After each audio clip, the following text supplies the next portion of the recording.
నిన్న నైట్ ఈ క్వశ్చన్ తప్పకుండా అడుగుతాడు నాకు చెప్పాడు బాబు. రాత్రి 4:30కే వెళ్ళాం ఇక్కడి నుంచి. బట్ ఈ క్వశ్చన్ మీరు నువ్వు చాలా ఫార్వర్డ్గా ఉన్నావు నాన్న. ఫ్రెష్గా వచ్చాడు చూడు ఆయన మార్నింగ్. టిఫిన్ తిన్నారా? Idli. Yeah, last time Chiranjeevi గారితో వాల్ తెరవేరు పండగ కూర్చాం. ఇప్పుడు బాలబాబు గారితో వస్తున్నాం. నేను ఏ సినిమా చేసినా న్యాయంగా ధర్మంగా ఆ సినిమా తప్ప మనకి ఏమీ కనపడదు. పోటీలో మనం పెట్టాల్సిన ఎఫర్ట్స్ అన్నీ పెడతాం. తర్వాత ఈ సినిమాకి సంబంధించిన ప్రతి పాజిటివ్, ప్రతి సక్సెస్లోనూ ప్రోగ్రెషన్లోనూ చిరంజీవి గారు అన్నీ నేను షేర్ చేసుకుంటుంటాను చిరంజీవి గారికి. అలానే రిలీజ్ గురించి కూడా ఆయనకి తెలుసు. ఆయన కూడా మోస్ట్ వెల్కమ్ బాబీ అని ఆయన ఎంకరేజ్ చేసేవాళ్ళు. సీనియర్ యాక్టర్స్ గురించి మీకు తెలియదు ఏం లేదు. సో సంక్రాంతి అనేది 2 నుంచి 3 పెద్ద సినిమాల్ని తీసుకోగలదు. సో అన్ని సినిమాలు బాగుండాలి, అన్ని సినిమాల్లో విజయం సాధించాలనే కోరుకుంటాం. బాలయ్య గారి ఫ్యాన్స్కి వాళ్ళకి కావాల్సిన ఒక మాస్ ఎలిమెంట్స్ ఇప్పుడు టీజర్లో మీరు చూపించారు కదా, ఇంకా ఏం ఎక్స్పెక్ట్ చేయొచ్చు దాంట్లో నుంచి? అదే మీకు చెప్పారు కదా, ఇది just glimpse, only title glimpse. Trailer, songs, full cinema వచ్చేసరికి మీకు అర్థమైపోద్ది. Just glimpse. ఓకే. తమన్ గారు ఇక్కడ సార్. బాగున్నారు సార్? బాగున్నా సార్, మీరు ఎలా ఉన్నారు సార్? ఇది ఇప్పుడు చాలా సినిమాలు ఏంటంటే చాలా ప్రొడ్యూసర్లు, కొంతమంది మ్యూజిక్ డైరెక్టర్ల బిజీ షెడ్యూల్స్ వల్ల పోస్ట్ పోన్ చేసుకున్న సందర్భాలు కూడా ఉన్నాయి. మీరేంటంటే సంక్రాంతికి ఆల్రెడీ 2 సినిమాలు ఉన్నాయి, మీకు 2 బిగ్ సినిమాలు. అలాంటిది ఇప్పుడు పుష్ప 2 కూడా ఎత్తుకున్నారు. అసలు ఎక్కడ టైం సరిపోతుంది ఇవన్నీ? నేను ఒక పార్ట్ వేశారు పుష్ప 2లో, మొత్తం బాధ్యత తీసుకోలేకపోయాను. ఎందుకైతే చాలా పెద్ద సినిమా అది అండ్ టూ మచ్ బిజినెస్లీ ఇన్వాల్వ్డ్. మన ప్రొడ్యూసర్స్ని దృష్టిలో పెట్టుకోవాలి. మనం ఛాలెంజ్గా తీసుకోవచ్చు కొన్ని విషయాలు, బట్ అట్ సేమ్ టైం మనం భయపడాల్సిన విషయాలు చాలా ఉంటాయి. 15 రోజుల్లో మనం ఎలా మొత్తం సినిమా కంప్లీట్ చేయగలం? చాలా గొప్ప సినిమా, నిజంగా నేను సినిమా చూసాను, చాలా గొప్ప సినిమా. బట్ నేను ఒక పార్టీ చేయగలిగాను, అది డైరెక్టర్ గారు, హీరో గారు చాలా హ్యాపీ అండి.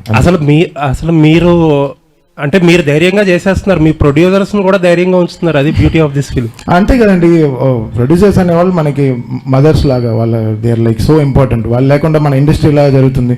వాళ్ళకి రిలీజ్ డేట్స్, వాళ్ళకి ఎన్నో లాజిస్టిక్స్ ఉంటాయి, దానికి తగినట్టు మనం పనిచేయాల్సిన సిచ్యువేషన్స్ ఉంటాయి.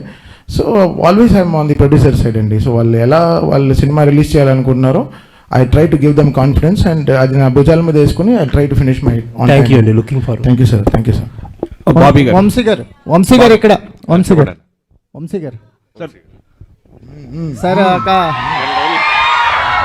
సార్ ఒక డ్రీమ్ కమ్ ట్రూ లాగా అనిపిస్తుందా మీకు? ఎందుకంటే బాలకృష్ణ గారి కాంబినేషన్లో మీరు ఎప్పటి నుంచో ఒక సినిమా చేయాలని ట్రై చేస్తున్నారు.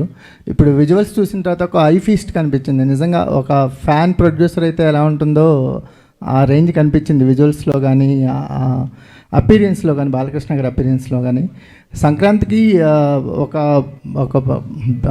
అవుట్ స్టాండింగ్ ఫిల్మ్తో రావటం అనేది ఒక సాంప్రదాయం అవుతూ పోతుందా? అంటే లాస్ట్ ఇయర్ కంటిన్యూస్ సంక్రాంతికి వస్తున్నారు. అంటే ముందు మీరు అన్నట్టు నేను బాబీ అదే ఇప్పుడు లాస్ట్ 20-30 years నుంచి బాలకృష్ణ గారిని ఎలా చూస్తున్నారు అలా కాకుండా కొత్త రకంగా చూపిద్దామనే ఇప్పుడు విజయ్ కార్తిక్ అన్నని జైలర్ అయిన తర్వాత తను తీసుకురావడం, ఇట్లాంటి విజువల్స్ ప్లాన్ చేయడం. బాబీ చెప్పినట్టు ఇది అసలు మీకు నథింగ్. సినిమాలో ఒక 5 బ్లాకులు, నేను 5 బ్లాకులు చూశాను. థియేటర్లు రేపు మామూలుగా ఉండదు. ఒక 5 బ్లాకులు సినిమాలో. ఇది అసలు మీకు నథింగ్. చిన్న అన్నిట్లో చిన్న ముక్కలు కట్ చేశాడు బాబీ ఊరికే మీకు చూపిస్తానికి. అసలు మీకు ఇంటర్వెల్ షాట్లో ఒక సగం స్క్రీన్ డివైడ్ అయ్యి ఒక చోట ఒక సైడ్ బాబీ డియోల్ గారు, సైడ్ బాలకృష్ణ గారు ఉంటారు. ఆ సీన్కి మీరు వెయిట్ చేయండి. బాబీ గారు